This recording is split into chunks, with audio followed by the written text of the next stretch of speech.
Pablo Emilio Escobar, né en 1949 à Rio Negro, Colombie, fut l'un des barons de la drogue les plus notoires de l'histoire.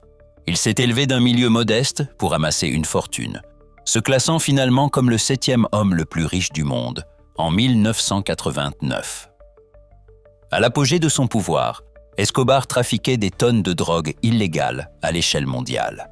Il était lié à des assassinats politiques, à la violence des gangs, et avait même des connexions au sein du gouvernement colombien. Escobar était indéniablement habile dans son sombre commerce. Mais nous ne nous attarderons pas sur la façon dont il a accumulé ses estimés 30 milliards d'euros de richesses illicites. Au lieu de cela, explorons les somptueuses demeures qu'il a achetées avec ses richesses tachées de sang. S'il y a une chose dans laquelle Escobar excellait, c'était de dépenser son argent en opulence. La Manuela. Pablo Escobar était une force avec laquelle il fallait compter dans le commerce de la drogue. On estime qu'il a fait passer 15 tonnes de cocaïne aux États-Unis chaque jour. Ses revenus étaient stupéfiants, environ 760 € chaque seconde. Avec ce genre d'argent à sa disposition, vous pouvez parier qu'il n'allait pas tout cacher dans une banque.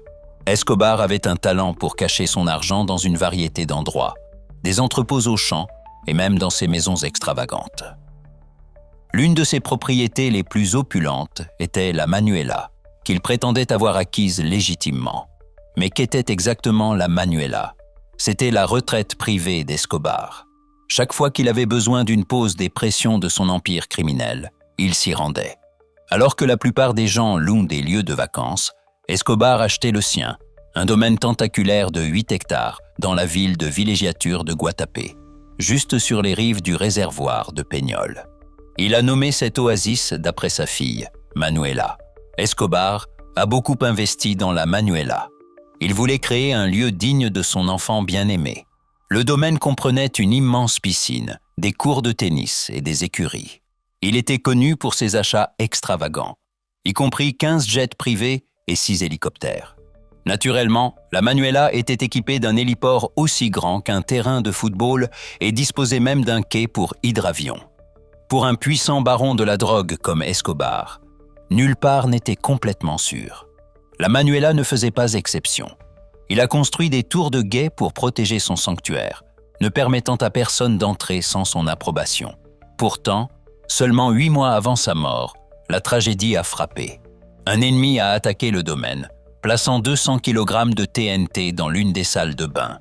L'explosion a détruit une grande partie de la Manuela, la laissant abandonnée et lentement dévorée par la nature. Aujourd'hui, le domaine est en ruine, envahi par les plantes. Sur une note plus légère, les gens utilisent occasionnellement la structure en ruine pour des jeux de paintball, maintenant un peu de vie dans cet espace désolé. La Manuela était plus qu'une simple retraite. C'était probablement l'un des nombreux endroits où Escobar cachait sa vaste fortune. Après sa mort, des chasseurs de trésors ont envahi le domaine, espérant trouver des richesses laissées. Selon le frère d'Escobar, ils estimaient perdre environ 10% de leurs gains, environ 1,9 milliard d'euros, chaque année, à cause des lieux de cachette inhabituels. La famille supposait souvent que l'argent était perdu à cause des rats ou des éléments, et parfois, il disparaissait simplement sans laisser de traces. Hacienda Nápoles. Pablo Escobar possédait un domaine remarquable connu sous le nom de Hacienda Nápoles. Cet endroit capturait son esprit joueur, comme sa femme s'en souvient et affectueusement. Construit à Puerto Triunfo, Colombie, l'Hacienda Nápoles s'étendait sur un stupéfiant 30 et 1 km², plus grand que Disneyland Paris. Ce n'était pas juste une maison, c'était un terrain de jeu pour sa famille. Le domaine comprenait une maison coloniale et espagnole, un parc de sculptures à couper le souffle, et un zoo rempli d'animaux exotiques. Il avait même une arène de corrida et une piste de karting, offrant du divertissement, tout en gardant la famille en sécurité et à l'abri derrière ses hauts murs. La passion d'Escobar pour les véhicules était évidente ici. L'immense domaine comprenait un aéroport privé pour accueillir ses jets, ainsi qu'un espace ample pour sa vaste collection de voitures de luxe et de collection. Après la mort d'Escobar en 1993, une grande partie de sa propriété autrefois glorieuse a été soit démolie, soit réutilisée. Aujourd'hui, l'Hacienda Nápoles s'est transformée en un parc à thème familial, se dressant en contraste frappant avec l'héritage sombre de son ancien propriétaire. La Casa Grande. Toutes les maisons de Pablo Escobar n'étaient pas en Colombie. Beaucoup de gens dans le pays n'étaient pas ses fans. L'une de ses retraites secrètes était la Casa Grande, située sur la petite île caribéenne d'Isla Grande. Avec une population d'un peu plus d'1 millier, cette île abritait l'un des plus grands domaines d'Escobar. Elle n'était accessible que par un bateau spécial, depuis Carthagène, loin des regards indiscrets. À son apogée, la Casa Grande comptait plus de 300 chambres richement meublées, chacune dotée de pommes de douche en or massif. Cette maison témoignait de la vaste richesse qu'Escobar possédait. Malgré ses tentatives pour la dépenser, il ne pouvait jamais épuiser sa fortune. Pour créer ce palais de fêtes secret, Escobar a construit un complexe tentaculaire. Il comprenait un grand manoir aux murs blancs étincelants, une immense piscine, un héliport et un quai privé.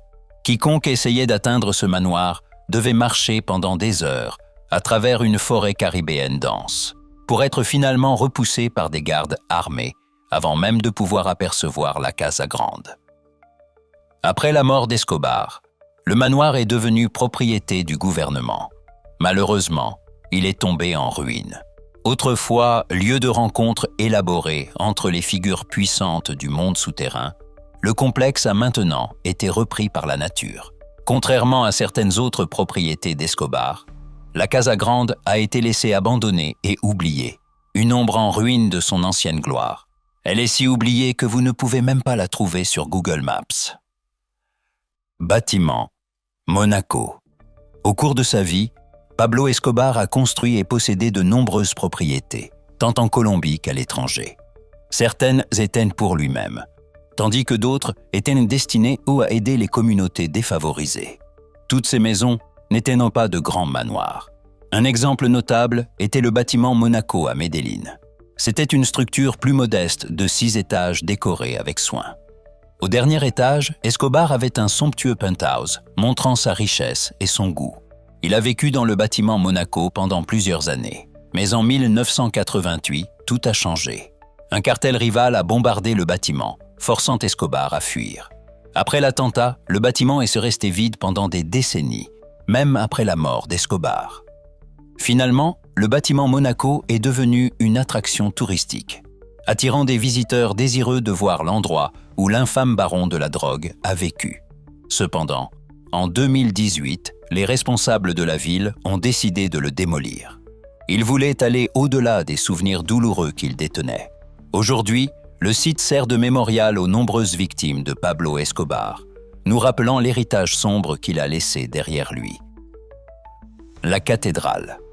Étant le baron de la drogue le plus puissant de Colombie, Pablo Escobar vivait chaque jour en esquivant les cartels rivaux et en déjouant la police.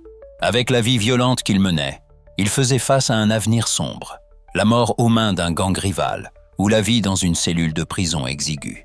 Mais Escobar était intelligent et puissant, parvenant à éviter l'emprisonnement aux États-Unis, tout en gardant ses ennemis à distance.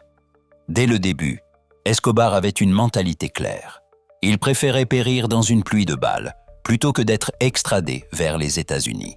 En utilisant sa vaste richesse et son influence, il a convaincu les responsables locaux de le laisser construire sa propre prison.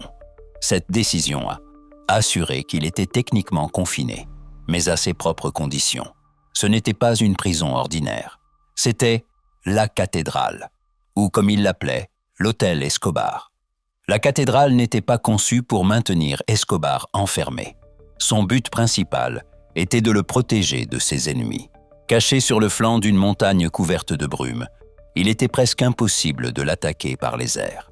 Les gardes étaient choisis par Escobar lui-même, s'assurant que quiconque parvenait à trouver la prison ne pourrait même pas entrer vivant. Le surnom d'hôtel Escobar convenait vraiment à l'endroit. C'était moins une prison qu'une luxueuse station 5 étoiles. Escobar s'est assuré qu'elle était entièrement équipée de toutes les indulgences imaginables. Il y avait un casino où il jouait avec sa sécurité, une maison de jeu pour sa fille Manuela, un spa et même un terrain de football. En signe d'hospitalité, Il a une fois invité l'équipe nationale colombienne de football à visiter, partageant de bons moments et quelques matchs. Malgré sa prétendue incarcération, Escobar ne s'isolait pas. Il recevait fréquemment des invités et organisait de somptueuses fêtes à la cathédrale, profitant pleinement de ses aménagements opulents. Le bruit courait que même Frank Sinatra était venu jouer pour lui là-bas. Mais la prison d'Escobar renfermait plus que du luxe. Il l'avait équipé de dispositifs de communication avancés, lui permettant de contrôler son empire de la drogue à distance.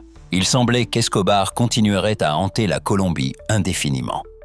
Cependant, ce chapitre n'a pas duré. Le gouvernement colombien ne pouvait finalement plus ignorer les activités d'Escobar.